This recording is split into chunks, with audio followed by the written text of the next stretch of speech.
What's good, YouTube? It's your boy Mark. Back at it with another reaction, man. Hey, today, man, we actually reacting to the how this dude, y'all know, I think his name Delonte West or some shit like that. But how Brock, he was in the NBA and shit, and I guess he became homeless, and that's crazy. I mean, I heard about it, but I never knew, like, you sent me the whole story and shit. But that's what we react to today, man. Y'all like, comment, subscribe. Let's get it, man. Game-winning shots. How do you go from hitting game-winning shots next to LeBron James, making over $16 million to a homeless man on the side of the street? 16 M's. $16 million to a homeless man on the side of the street. You know what I'm saying? This is Delonte West's story.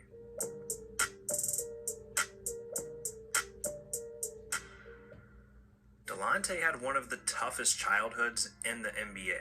He grew up in poverty, parents divorced, kids would constantly bully him for having red hair, making him feel like an outcast. And for years, he struggled to fit in. The only thing Delonte had was basketball. That's what gave him his ego, his identity. And as a kid, it was the only thing that made him happy. But when Delonte turned 12, he suffered his first devastating injury, and it left him sidelined for months. This was the first time he wasn't able to drown out his thoughts with basketball, and he spiraled into a deep depression. His mom saw he was struggling and decided it'd be best for him to live with his dad for a bit. But this only made things why worse. He in the NBA? His dad couldn't care less about what he was going through, and his new school was full of kids that were bad influences, opening the door for him to start experimenting with prescription drugs and alcohol. It wouldn't be until his leg injury healed that Delonte could feel somewhat normal again, back to distracting his mind with basketball. And by the time he got to high school, he ended up turning into a star athlete, averaging over 20 points a game. It was obvious this kid had all the talent to make it to the NBA. Then in college, he took things to another level. During his junior year, Delonte and Jameer Nelson, a future NBA player as well, were known as the best backcourt in basketball, and they torched through the regular season. Delonte was averaging 19 points a game, and the two stars led the St. Joseph Hawks to a 30-2 record. This officially put Delonte West's name on the map. With the 24th pick in the 2004 draft, it became official. The Boston Celtics selected Delonte West, and he accomplished his childhood dream. But as quick as things went up for Delonte, they began crumbling down. Injuries derailed his first few years in the NBA. But, hey, man, that's so crazy because, like, man, shouldn't he have, like, boys to pick him up, you feel me? The making, like, not go broke type shit, like, or homeless or whatever you want to call it, because that's crazy, bro. Yeah, and it wouldn't be until a trade in 2008 that the world would really get to know him, for good and when you up, bro, that should be the first thing you feel me, to not go back down. Like, but shit, I don't know, man. Delonte was traded to the Cleveland Cavaliers, giving him the opportunity of a lifetime, playing with LeBron James as the Cavs' starting point guard. This was the moment he was waiting for. But his years with the Cavs would also be filled with controversy. It started with him lashing out at teammates during the preseason, which made the Cavs force Delonte to take a break and talk with a doctor. He ended up being diagnosed with bipolar disorder. This meant Delonte would have extreme emotional highs and lows. So he started taking medication, talking to professionals, and learning to live with this. But that was just the beginning of his troubles. Behind the scenes, Delonte had a secret life that no one knew about. In September 2009, he was arrested while riding through DC on his motorcycle. He was pulled over and had 3 different guns on him. And with that, Delonte's name was in headlines everywhere. People started questioning what was going on in his life. He ended up getting a slap on the wrist, sentenced to 8 months of house arrest, 2 months of probation, and 40 hours of community service. Then the following season, Delonte was involved in a controversy that not only left a stain on his legacy, but also LeBron's. The Cavs went into the 2009-2010 playoffs with the best record in the NBA. and LeBron was on a mission to get his first ring. But after going up 2-1 in the semifinals against the Celtics, the Cavs lost 3 straight games and were knocked out. LeBron went from an MVP player to disengaged, and sports shows immediately jumped on the story of LeBron's meltdown, trying to figure out what happened. And they uncovered something no one saw coming. Delonte West was sleeping with LeBron's mom, allegedly. No. You lying. What happened? What? And they uncovered something no one saw coming. He Delonte West was sleeping with LeBron's mom, allegedly. Rumor has it, LeBron found out that Delonte was hooking up with his mom during the Boston playoff series. And so you telling me this nigga? Bro, you telling me this nigga was smashing LeBron's mom? Completely threw him off his game. And just like that, the two players became the biggest sports topic in the world. Then, to make matters worse, the Cavs decided to trade Delonte away to the Timberwolves, and they waived him immediately. He then went on to sign a 1-year deal for the 2010-2011 season with the Celtics, but he had the worst year of his career, so they dropped him faster than they got him. It seemed like everything was falling apart, but luckily, one more team was willing to give him a chance: the Dallas Mavericks. They saw some value in the years of experience he had playing alongside LeBron James. So, the Mavs signed Delonte to a 1-year deal for the 2011-2012 season. But this season was one of the most controversial in NBA history, and it put Delonte in a position he hadn't been in since his middle school days. The NBA officially went into a lockout during the 2011 offseason, due to players and owners not being able to reach an agreement with the players' union. This meant no teams could sign or trade players weren't allowed to use team facilities, and no one was being paid. For the first time in Delonte's career, he wasn't getting a consistent paycheck, and it turned out he hadn't been handling his money well at all. Delonte and his family had a $1 million 8-bedroom mansion in DC, and he could barely afford that when he was getting paid. During the lockout, a water heater broke, and the family had to heat water up on a stovetop just to take a bath. The situation got so bad that Delonte, while being an NBA player, had to go get a job at Home Depot. No. What? This guy literally worked at Home Depot during the lockout. He was disgusted with himself, and he wanted to get rid of anything that made him feel like a failure. So Delonte started... So he was in it.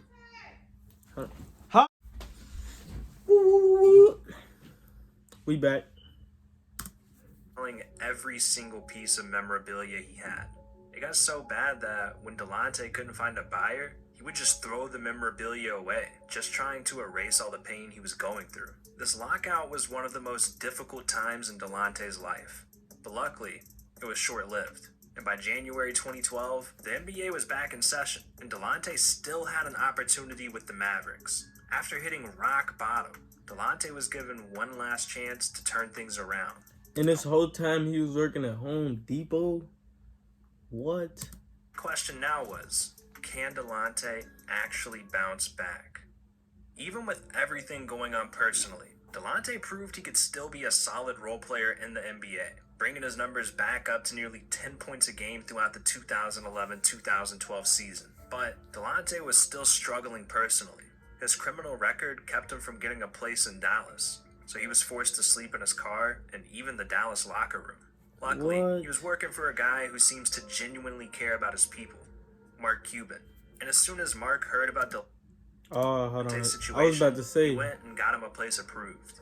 Delonte seemed like he had a great setup here in Dallas, but still, he couldn't stay out of his own way. Going into the 2012-2013 season, Delonte signed another 1-year contract with the Mavs, and he was playing hard during the preseason games, a little too hard. He started snapping at not just officials, but his teammates, and this all hit a boiling point on October 15th. After a preseason loss, Delonte went ballistic on his teammates in the locker room, and the Mavs had enough, so they suspended Delonte for conduct detrimental to the team as a warning shot. But just 10 days later, Delonte blew up on his teammates again after another preseason loss. So the Mavs hit Delonte with another suspension, and just a few days later, he was waived from the team, officially marking the end of his NBA career. At the time, Delonte was renting an apartment with a balcony that overlooked the Mavericks arena. And Delonte sat up on that balcony for days, watching fans pile into the arena, crying his eyes out, thinking about what could have been. But he had to move on. That's crazy. For a couple of years, he played for teams out in China and Venezuela, but never found stability. In 2015, Delonte made his way back to the U.S., playing for the Texas Legends in the G League. But it wasn't long before he suffered a season-ending injury in April of 2015. This marked the end of Delonte's basketball days and opened the door for the darkest chapter of his life yet. Delonte West completely disappeared. No one was talking about him. No one had any idea what he was up to. Damn. That's crazy. Until these pictures went viral in 2016. A fan ran... Am I lighter? I messed it up. No, I just gotta finish it. Delonte at a gas station and recognized him. So he wanted a picture, but what he got was a weird experience. The fan posted these pictures with the caption, "Bro had a hospital robe on like he escaped from the psych ward or something." I asked what happened, and he said life. Damn. It's clear just looking at these pictures that he wasn't on planet Earth. Nowhere close. Damn. I wouldn't call him homeless here, though.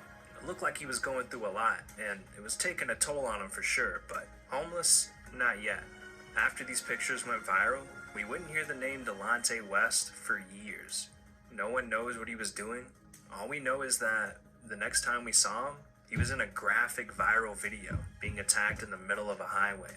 This started going viral in early 2020, and there is a part 2 of the aftermath showing Delonte West shirtless, handcuffed, and in a rage. I'm the leader of the work. Goddamn Navy SEALs. I ain't no home. I ain't a Navy. I'm Damn. President Trump. I'm the real president. I'm not the leader of the gang. What happened? At this point, it was more than clear. Delonte West needs help immediately. And as these videos went viral, Damn. Delonte's former college teammate Jameer Nelson posted this message online, begging for Delonte to get help and spreading awareness on how serious mental health really is. But nothing really came of this, and it wasn't long until he once again disappeared for months. The next time we saw Delonte was September 2020, and it was clear that he was at rock bottom. What does a homeless NBA player look like? Well, a heartbreaking picture started going viral, showing Delonte on the streets of Dallas with a cardboard sign, begging for money.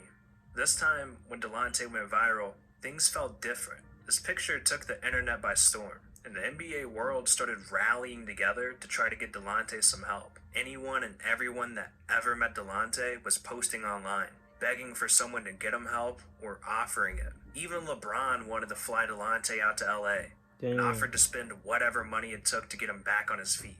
But no one could find him. Every minute was important. It felt like it was a matter of time before things hit a point of no return. Thankfully, there was one more person trying to hunt Delonte down. Mark Cuban. Mark saw these pictures and videos go viral throughout 2020 as well. And as soon as he saw Delonte was in Dallas, he started making every call he could to try and find him. A few days went by, and Mark was able to get a hold of Delonte.